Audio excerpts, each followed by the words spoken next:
The incident happened on what seemed to be an ordinary afternoon. Rihanna was in a New York shopping mall, anonymously visiting one of her favorite luxury brands, when she overheard an argument at the back of the store. A black woman, visibly uncomfortable, was being questioned by a security guard and a sales associate about her real reasons for being there. The implicit accusation was clear. She did not seem like the kind of customer who would shop there. The woman tried to defend herself, but the humiliation had already caused a stir. Before anyone could react, Rihanna, recognized by only a few, crossed the store and intervened. "Why do you think she needs to prove anything to you?" Her voice was clear and firm, and the look she gave made everyone freeze. The scene quickly escalated when a tearful customer revealed that she had been treated similarly just for wanting to try on a $5,000 handbag. For Rihanna, it was more than an injustice. It was a reflection of a system that needed to be challenged. Rihanna was born in Barbados, where she grew up surrounded by the warmth of community and the challenges of inequality. From a young age, her mother, Monica, worked tirelessly to support the family. This example of strength and resilience left a lasting impact. Despite the hardships, Rihanna always found solace in music. By the age of 14, she was already writing songs about the struggles of her community and dreams of a better future. She knew her voice was more than an artistic tool. It was a powerful weapon against adversity. As her career took off, Rihanna promised herself she would never forget where she came from. However, fame brought unexpected challenges. She often faced subtle prejudices in the entertainment and fashion industries, where her talent was frequently overshadowed by stereotypes about her background and appearance. Once, during a photo shoot for a major campaign, a stylist muttered that she did not have the sophistication of other models. Instead of staying silent, she responded with a phrase that became her mantra. "My sophistication isn't measured by what you understand. It's by the strength I carry." These experiences shaped her determination to create an inclusive space, not just in music, but also in fashion and business. When she launched her makeup brand, Fenty Beauty, she made sure to include shades for all skin tones, something rare in the industry. The luxury store incident reignited Rihanna's fight for equality. She knew the problem wasn't new, but decided the approach should be different, direct, bold, and uncompromising. After the incident, Rihanna made a point to talk to the discriminated customer, whose name was Angela. Angela was a young advocate working hard to support her young daughter. Despite her accomplishments in her profession, she still faced judgments based solely on the color of her skin. "They always assume we don't belong," Angela said, her voice trembling. "But the truth is we've always been here. They just don't see us." Rihanna felt a lump in her throat.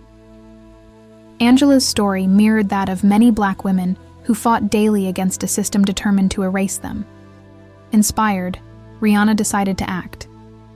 She used her social media platforms to expose the incident, drawing attention to the covert racism present, even in the most glamorous industries.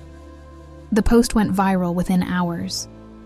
Millions of followers shared their own stories of discrimination in luxury stores and elitist spaces. The brand in question, however, remained silent, an attitude Rihanna interpreted as complicit. Determined not to let the issue die, she began planning an awareness campaign to expose the barriers Black women face in consumer spaces. To do this, she called a meeting with her marketing team and strategic partners, including designers and activists. During the meeting, someone suggested that the campaign be less confrontational to avoid controversy. Rihanna, with a serious look, replied, "I'm not going to soften the truth for the comfort of those who choose to ignore it."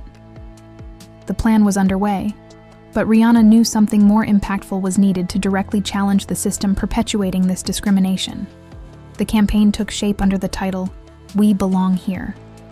The idea was simple but powerful, to highlight real stories of Black women who face discrimination in elite spaces. Rihanna used her influence to gather moving testimonies, accompanied by powerful images illustrating resilience and sophistication.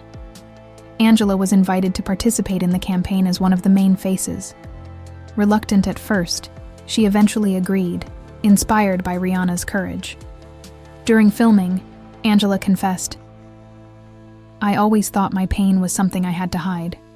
Now, I see that exposing it can be my greatest strength." The launch was a success.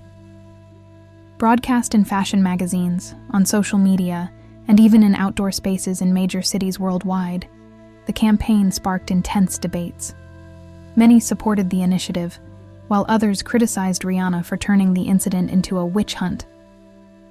The luxury brand finally broke its silence, issuing a cold and generic statement about values of inclusion.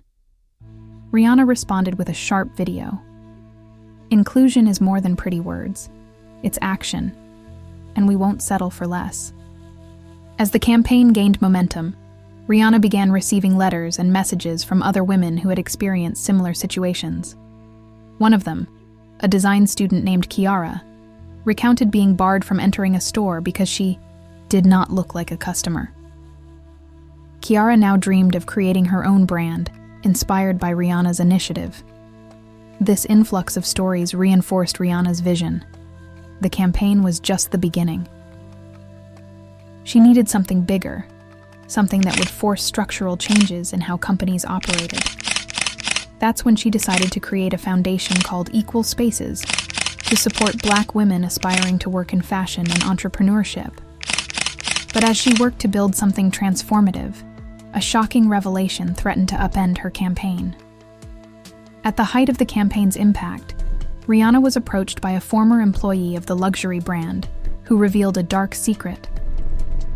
"They have an unofficial internal policy," said the woman, identified only as Clara.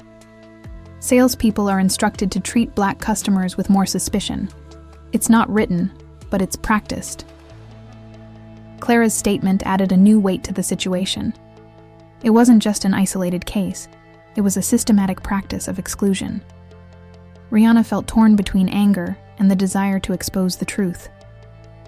But before acting, she knew she needed evidence. With the help of lawyers and investigative journalists, Rihanna began gathering testimonies and documents to substantiate the allegations. The findings were devastating. Internal emails, recordings of manager conversations, and even implicit guidelines reinforcing prejudices. When Rihanna announced she would release this information, the brand began negotiating. They offered a significant sum to fund her foundation in exchange for her silence. Rihanna, however, made her decision without hesitation. "My dignity and that of the women who inspire me are not for sale," she declared. The impact of the revelations was immediate. Newspapers worldwide headlined the case, and celebrities began boycotting the brand. Meanwhile, Rihanna emphasized that her goal was not to destroy a company, but to transform a system. Even with the truth exposed, she knew there would still be resistance. Powerful people and companies wouldn't back down easily. The fallout from the revelations shook not only the luxury brand, but the entire fashion industry. Competing brands issued statements of support for diversity, fearing association with the exposed practices. However, Rihanna knew words weren't enough.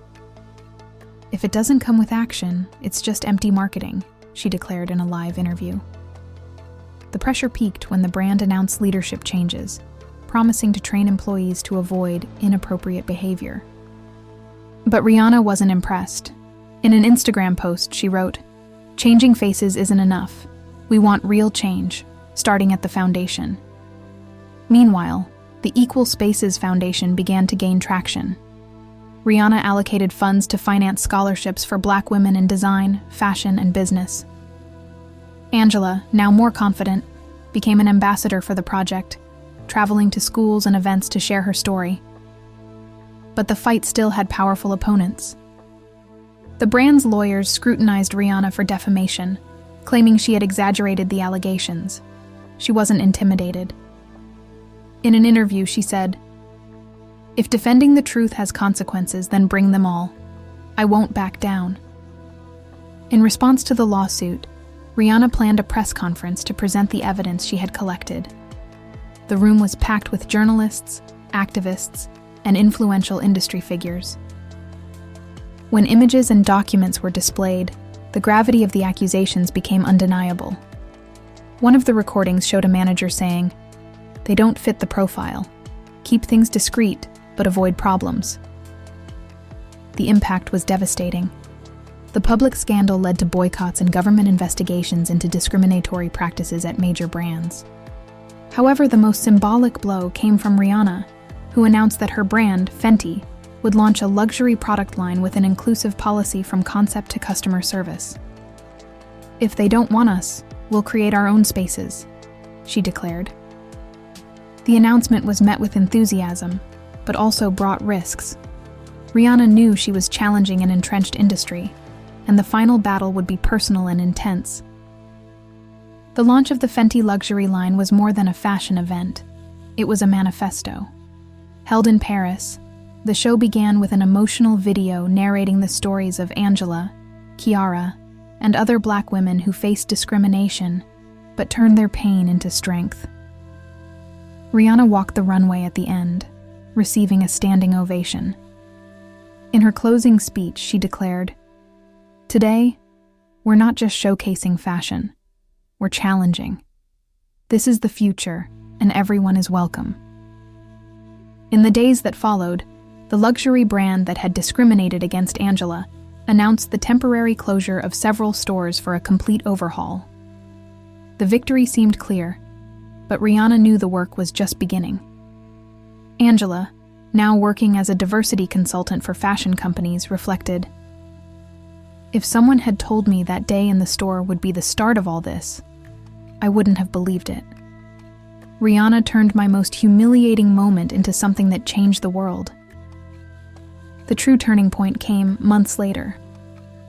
During an event in Barbados, Rihanna was approached by an elderly woman who said, "You reminded me of who I was before I forgot myself."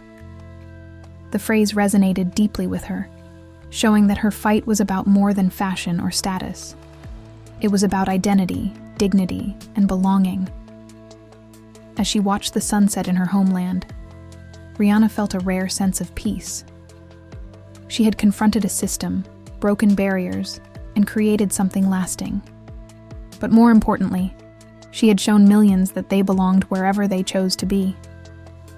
And so, Rihanna continued her journey, knowing that each step was a collective victory.